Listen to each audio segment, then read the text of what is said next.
बिहार के 40 लोकसभा सीटों को फतह करने को लेकर महागठबंधन के दो बड़े दलों जदयू और राजद के बीच इन दिनों अपनी अपनी तैयारियों को लेकर बड़े बड़े बैठकों का आयोजन किया जा रहा है।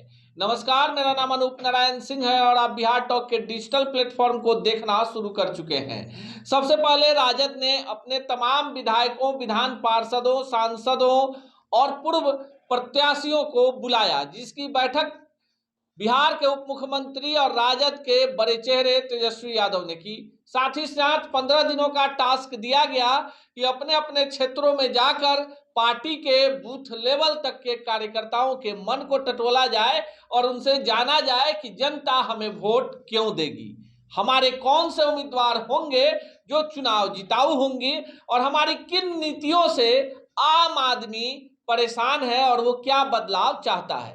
तेजस्वी ने एक बड़ा टास्क अपने तमाम मंत्रियों, विधायकों, सांसदों और पार्टी के पूर्व प्रत्याशियों को दे रखा है। 15 दिनों के बाद सबको अपनी रिपोर्ट तेजस्वी यादव को सीधे सौंपना है। इसी के बाद राजद अपने 17 लोकसभा उम्मीदवारों के चयन की प्रक्रिया शुरू करेगी। राजद ने पहले ही स्पष्ट कर दिया है कि वो तमाम चेहरे जो पिछले लोकसभा चुनाव में कांटे के टक्कर में चुनाव हारे थे, जातीय समीकरण में फिट बैठते हैं, पार्टी के साथ वफादार हैं, उन तमाम लोगों के नामों पर पार्टी विचार करेगी। बिहार में 40 लोकसभा सीटें हैं और जो संभावना महागठबंधन के बीच बन रही है, उस संभावना के अंतर्गत जो पिछली बार जो कॉम्बिनेशन भाजपा और जदयू के बीच था, वही कॉम्बिनेशन इस बार राजद और जदयू अपनाने वाली है। यानी 17 सीटों पर राजद और जदयू चुनाव लड़ेगी तो 34 सीटों की वैकेंसी समाप्त हो जाती है। उसके बाद बचे 6 सीटों में 4 सीटें कांग्रेस को और 2 सीटें वाम दलों को दी जानी है। अब राजद के बैठक के बाद जदयू ने भी नीतीश कुमार के नेतृत्व में 2 दिवसीय मैराथन बैठक की, जिसमें 850 जदयू के वरीय कार्यकर्ताओं से बातचीत की गई। इसमें पार्टी के विधायक, मंत्री, जिला अध्यक्ष, अनुमंडल अध्यक्ष, प्रखंड अध्यक्ष से लेकर वो तमाम सक्रिय कार्यकर्ता थे जो जदयू के मजबूती के लिए लगातार जमीन पर काम कर रहे हैं। हालांकि इस 2 दिवसीय बैठक में जदयू के राष्ट्रीय अध्यक्ष ललन सिंह का नहीं जाना एक बड़ी खबर रही और नीतीश लगातार 5-5 घंटे, 6-6 घंटे 2 दिनों तक फीडबैक लेते रहे कि आखिरकार जदयू को बिहार की जनता क्यों वोट दे। बिहार के मुख्यमंत्री के रूप में उन्होंने जो काम किया है, शराबबंदी कानून है, महिलाओं के लिए आरक्षण की व्यवस्था है, दहेज निरोधी कानून है, जल जीवन हरियाली है, नल जल योजना है, बालिकाओं के लिए साइकिल योजना है, पोशाक योजना है, मध्याह्न भोजन योजना है, दलित उद्यमी योजना है और तमाम योजनाएं हैं। क्या इन योजनाओं के बारे में बिहार की जनता जानती है? उन्होंने अपने नेताओं को टास्क दिया कि आप भी जाइए, बूथ लेवल तक पार्टी के सक्रिय कार्यकर्ताओं से बात कीजिए, कोर वोटरों से बात कीजिए और तलाशिए कि किन किन सीटों पर हम चुनाव जीतने की स्थिति में हैं। उसके बाद सहयोगियों के साथ बातचीत होगी।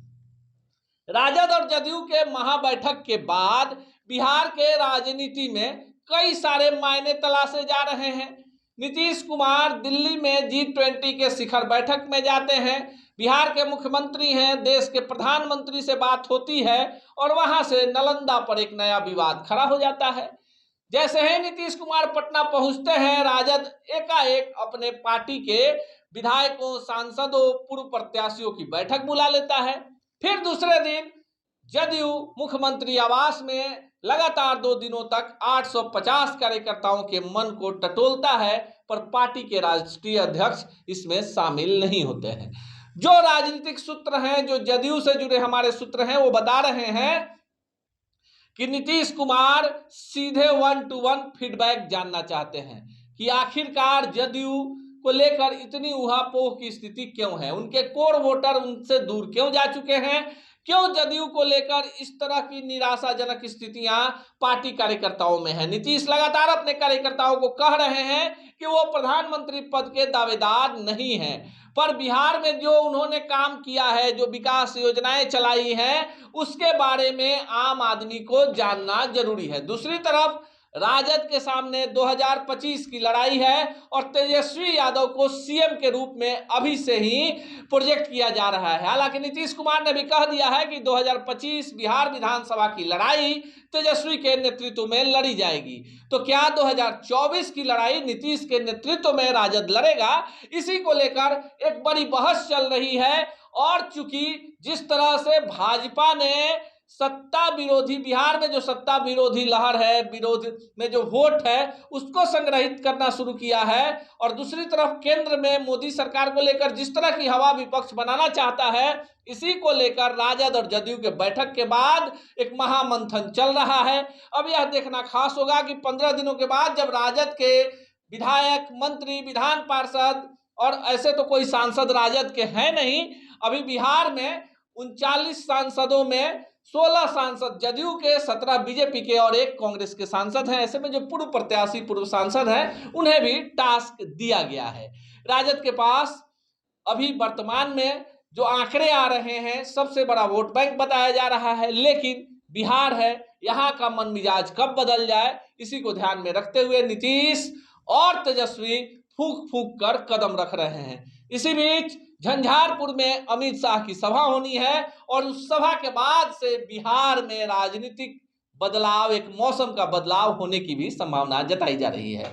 बिहार के राजनीतिक घटनाक्रम पर पल पल हमारी नजर है। देखते रहिए बिहार टॉक। ऐसे ही खबरों के लिए जुड़े रहिए बिहार टॉक से।